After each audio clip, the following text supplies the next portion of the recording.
Welcome to your personalized deep dive. Oh, yeah. We're going to unpack some fascinating ideas about success career paths Okay. and what it means to be a master of none. You've given us a really interesting mix of Yeah. sources, articles, excerpts from Clifford Hudson's book, Interesting. and it seems like you're interested in exploring unconventional approaches to achievement, Uh-huh. which is right up our alley. Absolutely. Okay. And what's really intriguing is how Hudson weaves his personal story Oh, yeah. into these broader concepts. Right. It's not just theory, Yeah. it's lived experience. Right. Like one of the first things that jumped out at us was this idea Yeah. that stability is kind of a myth. Okay. Hudson grew up during desegregation in Oklahoma City, Uh-huh. and his family went through some wild stuff. Oh, wow. Near riot experiences social ostracism for their beliefs. It's true. It really highlights how change is a constant, even when we crave stability. And it makes you wonder, how often do we cling to routine and predictability when the only constant is change? It's almost like we're wired to seek stability, even when it's an illusion. Totally. So let's dig into Hudson's upbringing a bit. Okay. He talks about how his family moved to Oklahoma City after his father's business partner embezzled funds. Oh, geez. Oh. Talk about a rocky start. Yeah, this is a tough one. It was a time of massive upheaval, Uh-huh. the Vietnam War, the Civil Rights Movement, Right. and right in the middle of it all, Yeah. Oklahoma City schools were being desegregated. Can you Can imagine? you imagine being a teenager in that environment? It must have been incredibly intense. Absolutely. And Hudson even shares this story about a near riot experience outside his high school, Wow. where a student was stabbed. Oh my goodness. Talk about a stark reminder that the world can change in an instant. It really makes you think about how much control we actually have, right? It does. But here's the thing. Yeah. Hudson's parents didn't just weather the storm. Yeah. They actively embraced the change happening around them. Right. His mother, a white teacher, chose to work in a segregated black elementary school. Oh, wow. And his father was on the biracial committee, which oversaw desegregation. And they both faced serious social backlash for their stance. They did. It's a powerful example of how standing up for what you believe in can sometimes mean embracing instability. Exactly. And it sets the stage for this idea that maybe discomfort and change aren't things to avoid, but rather opportunities for growth. Okay, so let's unpack this whole jack of all trades, master of none thing. It's kind of ironic that this phrase was originally used to describe William Shakespeare, Yeah. the guy who pretty much mastered everything he touched. Right. It makes you question the whole idea that we need to specialize to be successful, especially in today's world where things change so rapidly. Right. Having diverse skills might be even more valuable. That's exactly what Hudson argues. He even brings up the 10,000-hour rule, Okay. which says you need that much dedicated practice to master a skill. Right. But he points to this fascinating Princeton study. The one that found that deliberate practice only accounted for a 12% difference in performance Yeah. of various domains. And only a 1% difference in professions. So maybe expertise isn't just about hours clocked, but also about how we approach learning Yeah. and adapt to different situations. It's like, instead of asking, what do I want to master? Yeah. Maybe the question is, what kind of learner do I want to be? Someone who's open to new experiences Yeah. and can connect the dots between different fields. That's a great point. It's not about being mediocre at everything. Right. It's about having a wide range of skills and interests Right. that can complement each other. And being adaptable enough to apply those skills in unexpected ways. Right. Which, speaking of unexpected, Yeah. brings us to Hudson's story about becoming the CEO of Sonic. Oh, yeah. Talk about a plot twist. Yeah. He didn't even apply for the job. He was their general counsel, Wow. actually looking for a new gig. Right. When the CEO position suddenly opened up. Right place, right time, right. But it's also about recognizing opportunity when it knocks, even if it wasn't part of the plan. And being brave enough to say yes to that opportunity. Yes. Which reminds me of Richard Branson, his whole say yes philosophy. Oh, yeah, I love Branson. He attributes a lot of his success to that willingness to jump into new ventures, Totally. even if they seem crazy. Didn't he almost die in a hot air balloon trying to cross the Atlantic? Yeah, and he still calls it one of the most exhilarating experiences of his life. Wow. He also has this amazing story about how his mom finding a lost necklace saved his magazine business back in the day. I hadn't heard that one. She sold it for £100, gave him the money, Wow. and he used it to pay off debts. Oh, wow. That little yes to resourcefulness ended up building the foundation for the entire Virgin Empire. It's crazy how these seemingly small decisions can have such massive ripple effects.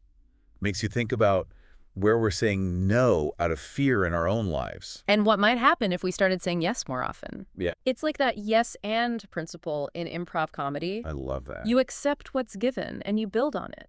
Right. It's all about embracing the unexpected and seeing where it leads. Which is a perfect segue to Hudson's emphasis on harmony and collaboration. Because saying yes often means saying yes to working with people who are different from us. Exactly. Hudson talks about his experience leading the student council in his newly integrated high school. Wow. He had to bring together students from all walks of life and find common ground. Imagine being a high school student and trying to do that. Oh, totally. Yeah. And he even organized a press conference with student council presidents from all the city's high schools, No. urging parents to let the students work out their differences without interference. Wow.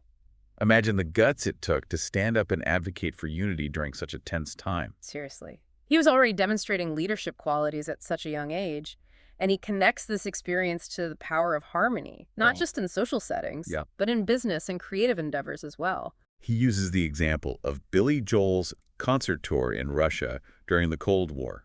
Oh, wow. Joel, a symbol of American culture, Yeah. performing in Moscow and Leningrad. That was a groundbreaking event that bridged a huge cultural divide. It's amazing how music can transcend political and ideological barriers It's true. and create this shared experience that brings people together. And Joel didn't shy away from the tough stuff. Oh, yeah. He drew parallels between the struggles of young people in Allentown, Pennsylvania, facing factory closures, to the challenges faced by Russians under Soviet rule. It was about highlighting shared humanity, which resonated deeply with the audience. It's a powerful reminder that even when there are differences, there's always common ground to be found. And that finding that common ground can lead to something truly remarkable. Just look at successful bands like Steely Dan and the Mamas and the Papas. I love those bands. They created iconic music. Yeah. Despite having internal conflicts and contrasting personalities, It's like the magic happens when you embrace the differences and find a way to blend those diverse voices together. Right. Kind of like a symphony orchestra, right? yeah, Each instrument has its own unique sound, but when they play together in harmony, they create something truly magical. And just like in music, harmony in business requires effort. Right. It's about being willing to listen to and appreciate those different voices. Because sometimes the most innovative ideas come from unexpected places. Like that story Hudson tells about the Sonic franchisee who had this incredibly successful ice cream program. Yeah. Something that wasn't even part of the typical Sonic model. The corporate team was initially hesitant, Oh, yeah. worried it would dilute the brand. I see. But Hudson, instead of shutting it down, decided to check it out. He visited the franchisees' stores, observed their operations, and realized that they had tapped into an unmet customer need. Okay. He basically said yes and Uh-huh. to this unconventional idea. And it ended up being huge for Sonic. They developed a new ice cream program based on the franchisee's model, Wow. and it boosted sales and profits across the board. It's a perfect example of how sometimes the best ideas come from outside your usual circle. Are you open to ideas from unexpected sources, listener? Because that's where true innovation often lies. This story also reminds me of Harriet Williams Russell Strong. The woman who turned a struggling ranch into a thriving business empire. Yeah. She faced some serious challenges after her husband passed away. Oh. Debt, 4 daughters to raise. Oh, wow. You name it. It's a lot. But instead of giving up, Yeah. she got resourceful. She started with a walnut growing operation using innovative irrigation techniques, then expanded into water management, Wow. drilling artesian wells, Right. and establishing a water company. And she didn't stop there. She patented several inventions, including a dam and reservoir design. Wow. And even became a leader in the Los Angeles Symphony Orchestra Association. Talk about a true master of none. Yeah. Her story shows the power of saying yes to unexpected opportunities Right. and embracing diverse interests. Yeah. What could you achieve if you started looking at challenges as possibilities, listener? This deep dive is really highlighting how important it is to stay open to new experiences Yeah. and to resist limiting ourselves to just one area of expertise. Because sometimes the most fulfilling paths are the ones we least expect. And sometimes the greatest successes come from embracing the unexpected and saying yes to the unknown. It's true. Which leads us to another fascinating aspect of Hudson's journey, his experience implementing pay at your stall at Sonic. Oh, yeah. That was a game changer for the fast food industry. It was a disruptive idea at the time, Yeah. allowing customers to pay for their food directly at the stall Right. instead of going inside. There was definitely pushback within the company, Oh, really? but Hudson saw its potential Okay. to improve both customer experience and efficiency Right. and push forward with the idea. And it ended up being a key driver of Sonic's growth and success. It's a great example of how staying open to new ideas, even if they seem radical, Yeah. can lead to real innovation. It's about challenging the status quo and being willing to experiment even when it feels uncomfortable. So what are some areas where you get stuck in routine, listener? Hmm. How can you inject more innovation into your life and work? Because remember, Yeah. innovation isn't just about technology or business. Right. It's a way of thinking. It's about being open to new possibilities and having the courage to try new things. And sometimes that means taking inspiration from unexpected sources. I don't Speaking know. of which, let's talk about Netflix. The company that basically reinvented how we consume entertainment. Exactly. They started as a DVD by mail service. Oh, yeah. A revolutionary concept at the time. All right. But as technology evolved, Yeah. they knew they needed to adapt. They could have clung to their existing model, but instead they embraced streaming and digital content. And they were really smart to do that. They saw the writing on the wall and changed course, which ultimately transformed them into the entertainment giant they are today. And their CEO, Reed Hastings, is always pushing for more innovation. Right. He said that they have YouTube envy, Oh, really? meaning they're always striving to reach even greater levels of success, using YouTube's massive reach as a benchmark. It's a reminder that innovation is an ongoing process. It's not a one-time event. Right. It's about constantly learning, adapting, and pushing boundaries. And finding inspiration wherever you can. Now, before we move on to the next part of our deep dive, Okay. let's take a moment to reflect on what we've learned so far. We've talked about embracing change, Yeah. saying yes to unexpected opportunities, Right. and finding harmony in contrasting voices. And we've seen how these principles have played out in Hudson's life, Yeah. from his childhood experiences during desegregation to his leadership at Sonic. So what's resonating with you so far, What Liz? were your key takeaways from this part of the conversation? Because the real power of these concepts comes from applying them to your own life and experiences. That's right. So take a moment to think about how these ideas might shift your perspective on success, innovation, and personal growth. That's what we're here for. Welcome back to your deep dive into Master of None. Before we move on, let's shift gears a bit and explore this fascinating concept. Hudson brings up the idea that your and matters more than your what. Okay, I'm all ears. What exactly does that mean? Think about how we often define ourselves by our job titles, Yeah. our areas of expertise, Right. or our main accomplishments. Okay. We say things like, I'm a lawyer, Yeah. or I'm an engineer, Right. or I'm a musician. Right. But what if those labels are actually limiting us? You're saying there's more to us than just our professions? Exactly. It's Oh. about recognizing that we are more than just our jobs or what we do for a living. We all have these other interests, passions, and experiences that make us who we are. Right. Those ands, they matter just as much as the whats that we usually focus on. I love how Hudson uses Benjamin Franklin as an example of this. Oh, yeah. He's a great example. The guy was a statesman, inventor, scientist, writer, musician. Wow. The list goes on and on. And he excelled in all those areas. Imagine if he had limited himself to just one pursuit. Right. We might not have the lightning rod or bifocal glasses. Or the flexible urinary catheter. Okay, maybe we could have lived without that one. But seriously, the range of his accomplishments is mind-blowing. It really challenges this idea that we need to specialize in one thing to achieve greatness. It also highlights how all our experiences can connect and influence each other. Yeah. It's likely that Franklin's understanding of electricity helped him with his printing press, Okay. and his writing skills probably made him a more effective statesman. Mm. His ands were all feeding into each other. So it's not just about having a bunch of hobbies. Right. It's about how those interests can actually enhance and fuel each other. Exactly. It creates a kind of synergy Yeah, that can boost us in all areas of our lives. precisely. It's about recognizing that those other passions and pursuits aren't distractions. They're assets that contribute to our overall growth and success. This makes me think about all those things we love doing outside of work. Yeah. Playing music, gardening, Yeah. volunteering, whatever brings us joy and fulfillment. Those activities aren't just time fillers. They're opportunities for growth, Yeah, creativity, and self-discovery. right. And they can even make us better at our jobs or in our main areas of focus. It's like those hidden talents you sometimes discover about people. Oh, yeah. Like what? Did you know that actor Steven Seagal is a volunteer sheriff, deputy, and border patrol agent? That's pretty unexpected. And Mike Trout, the amazing baseball player, he's a total weather geek who chases storms in the off-season. And singer Tony Bennett is an accomplished painter. Some of his work is even in the Smithsonian. It's a good reminder that we all have these different sides to us, and it's those ands that make us interesting and well-rounded individuals. It's not just about personal enrichment either.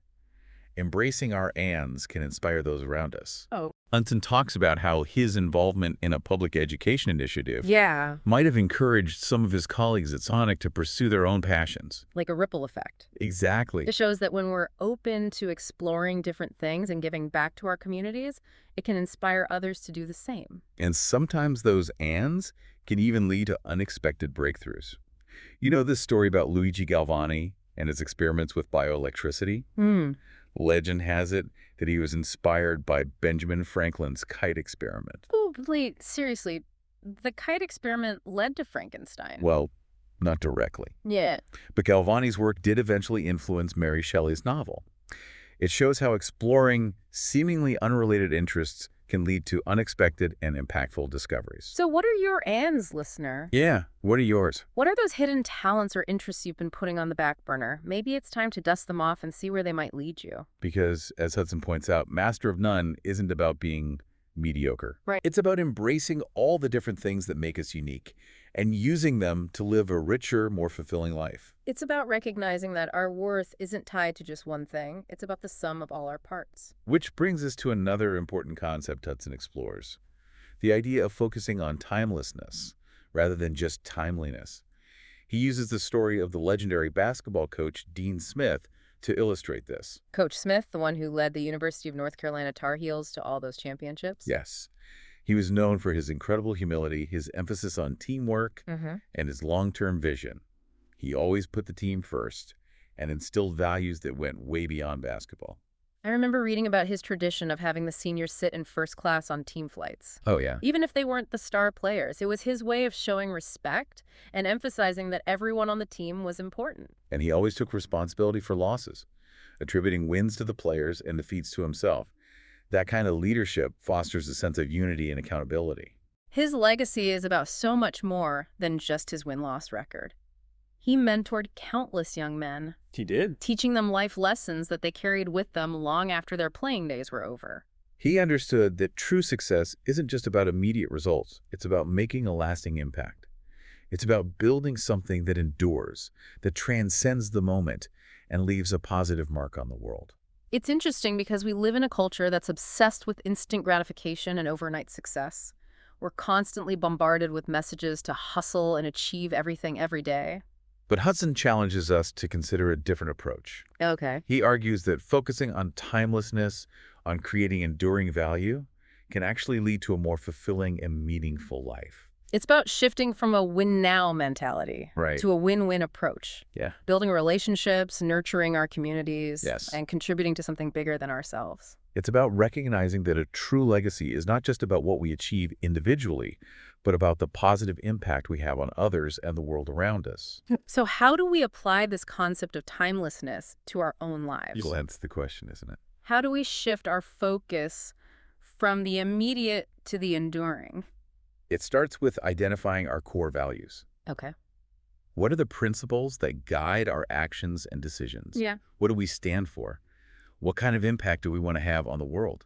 It's about thinking about the legacy we want to leave behind. Exactly. What do we want to be remembered for? What contributions do we want to make that will stand the test of time? And then it's about making sure our actions line up with those values, choosing to do things that contribute to our long-term goals and create a positive ripple effect in our communities and beyond. This reminds me of Hudson's analogy of mirrors versus windows. Oh, yeah, I like that one. He says that our obsession with self-improvement and self-promotion can lead us to stare at our own reflection a little too much to focus on our immediate desires and achievements. But what if we shifted our gaze outward, Right. looking through windows to see the needs of others, Right. the challenges facing our communities, and the opportunities to make a real difference? It's about moving beyond self-interest and taking a broader view of the world, Exactly. recognizing that our individual success is interconnected with the well-being of others. It's about cultivating empathy, compassion, Right. and a sense of shared responsibility. Okay. It's about asking, how can I use my skills and experiences to contribute to something greater than myself? This leads us to another compelling part of Hudson's story. His experience navigating the perfect storm that led to the sale of Sonic. A whole bunch of things happened that were totally outside of his control. Yeah, it sounds like it. Yet, he was able to adapt and lead the company through a successful transition. He talks about how a major stockholder began pushing for a sale. Uh-huh. And at the same time, a private equity group expressed interest in acquiring Sonic. It was a situation that could have easily spiraled into chaos. But Hudson, with his years of experience and ability to embrace change, kept things steady. He knew how important it was to listen to different perspectives, consider all options, and make decisions that were in the best interests of the company and everyone involved. He also had to balance competing priorities, wanting to keep driving Sonic's growth, while also doing right by the shareholders. It's a great example of how a master of none mindset can be so valuable in times of uncertainty and change. Absolutely. It's about having the flexibility to adapt to unexpected situations, the resilience to overcome challenges, and the wisdom to make tough decisions that benefit everyone in the long run. And it's about trusting your instincts, your experience, and your ability to navigate uncharted territory.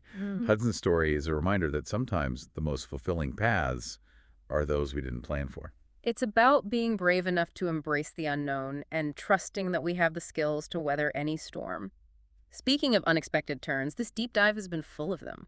We've talked about everything from ditching the idea of stability to embracing change, finding harmony in contrasting voices, and nurturing our ands. But there's one more crucial concept that Hudson wants us to consider. Okay. The importance of being interruptible. Wait, what? Interruptible. That seems kind of counterintuitive in a world that's constantly bombarding us with distractions. I know, right? But Hudson isn't talking about being scattered or unfocused. Okay. He's talking about being open to those unexpected opportunities that pop up when we least expect them. It's like those chance encounters or sudden bursts of inspiration that can change the course of our lives. Exactly. He even connects this to the scientific concept of flow, that state of deep concentration that we associate with peak performance and creativity. Oh, yeah, I've heard about that. When you're so engrossed in something that time seems to disappear. Right. Well, studies have shown that allowing for brief interruptions rather than trying to maintain uninterrupted focus can actually enhance our ability to generate new ideas and solve problems. It's like giving our brains a chance to breathe, to wander, and to make those unexpected connections. And it's also about being present and attentive to the needs of others. Okay. Being interruptible means being willing to put our own tasks aside, to listen to a colleague, help a friend, or just be there for someone who needs us. It's about being generous with our time and attention. Yes. It's about recognizing that sometimes the most meaningful contributions we make are those unscripted moments when we're willing to be interrupted by the needs of others. So how do we become more interruptible in a world that's constantly vying for our attention? That's a good question, especially since we're also supposed to be focusing on our goals and priorities. I know, right? It seems like a tricky balance. Hudson suggests that it starts with changing our perspective. Okay. Instead of seeing interruptions as distractions, Right. we can start to see them as potential opportunities for learning, growth, and connection. It's like those times when a chance encounter or a random conversation leads to a breakthrough idea or a new friendship. Exactly. We have to be open to those possibilities. And it's also about setting healthy boundaries. Yeah. We can be interruptible without letting distractions completely derail us. Right. It's about finding a balance that allows us to stay focused on our priorities while still being open to the unexpected. So it's about having a flexible mindset, being willing to adjust our plans and embrace those serendipitous moments that life throws our way. Exactly. It's about recognizing that life is full of surprises, and sometimes the most fulfilling paths are the ones we didn't plan for. It's about being open to detours and unexpected adventures. Now, as we wrap up this part of the deep dive, I want to highlight something important. Okay. We've been talking a lot about embracing change and being open to new experiences. Right. But that doesn't mean we shouldn't have any goals or direction in life. Right. It's not about wandering aimlessly. Yeah. Master of none isn't an excuse to be flaky or uncommitted. It's about finding a balance between structure and flexibility, between pursuing our passions and being open to unexpected opportunities. It's about having a clear vision for our lives while also being willing to adapt and adjust our course as we go. And it's about recognizing that the journey itself is just as important as the destination. So what are you discovering about your journey so far, listener? What are the ands that are shaping your path? What unexpected turns have led you to where you are today? And most importantly, are you open to the next adventure that awaits you? Wow, this deep dive into Master of None has been It has been something else. a whirlwind of ideas. Yeah. From embracing change and saying yes to the unexpected, Right. to finding harmony in contrasting voices Yeah. and nurturing our ands. It's given us a lot to chew on. It really has. What stands out to you as the biggest takeaway? For me, it's that emphasis on openness. Master of none isn't about mastering one specific skill Right. or pursuing a rigid path. Yeah. It's about being receptive to new experiences, embracing a variety of interests, Yeah. and recognizing that our journey is always evolving. It's about saying yes to a life full of surprises. Yes. Continuous learning, and pursuing what genuinely sparks our curiosity. It's not about being the best at one thing. It's not about that, no. It's about becoming the best version of ourselves through a multitude of experiences. Exactly. And Hudson's own story is a perfect example of that. Yeah. He never set out to be the CEO of Sonic, Oh, yeah, that's true. but by being willing to embrace opportunities, even when they felt outside his comfort zone, Right. he ended up in a role where he could make a significant impact. And that impact wasn't limited to just the business world. Right. His Master of None approach extended to his personal life, his Yep. community involvement, and even his passion for music. He truly embodies the idea that pursuing diverse interests enriches our lives Yeah. and makes us more well-rounded individuals. And he can make us more effective leaders, too. Think about how his ability to bring people together, find common ground, Ah. and create harmony was crucial in navigating those challenges of desegregation in Oklahoma City. And later, in leading Sonic through a period of major growth and change. One thing that really struck me was his point about the importance of extending our me. Oh, yeah, that's a good one. It's that idea that we are more than just our job titles or our main areas of expertise. We all have these hidden passions, talents, and interests that deserve to be nurtured, not just for our own personal fulfillment, but because they can actually make us more effective in every area of our lives. It's like cross-training for life. Yeah, I like that. Just as athletes train in multiple disciplines to improve their overall performance, embracing our ands can make us more adaptable, resilient, and better equipped to handle whatever challenges come our way. It's like having a diverse toolkit. The more tools we have at our disposal, the better prepared we are to tackle different tasks, solve complex problems, and adapt to unexpected situations. And who knows, those ands might even lead to some amazing innovations or breakthroughs in our main areas of focus. Sometimes the most creative solutions come from connecting seemingly unrelated ideas. It's about breaking down those artificial barriers we often create between work and life, between passion and profession. Recognizing that all of our experiences contribute to who we are and what we're capable of. And letting go of that fear of not being the best at any one thing. Remember, Master of None isn't about mediocrity. Right. It's about celebrating the journey of continuous learning, growth, and discovery. Yeah. It's about recognizing that mastery, in its truest sense, is a lifelong pursuit that encompasses all aspects of our being. So as we wrap up this deep dive, Yeah. I want to leave you with this thought, listener. What if you embraced the Master of None philosophy in your own life? What if you gave yourself permission to explore those hidden passions, to say yes to those unexpected opportunities, and to let your ands guide you on a journey of self-discovery and fulfillment? You never know what incredible adventures might be waiting for you just beyond the horizon of your comfort zone. And remember, the journey is yours to create. Embrace the unexpected challenge, the status quo, and never stop exploring the vast and ever-evolving landscape of your own potential. Until next time, keep diving deep.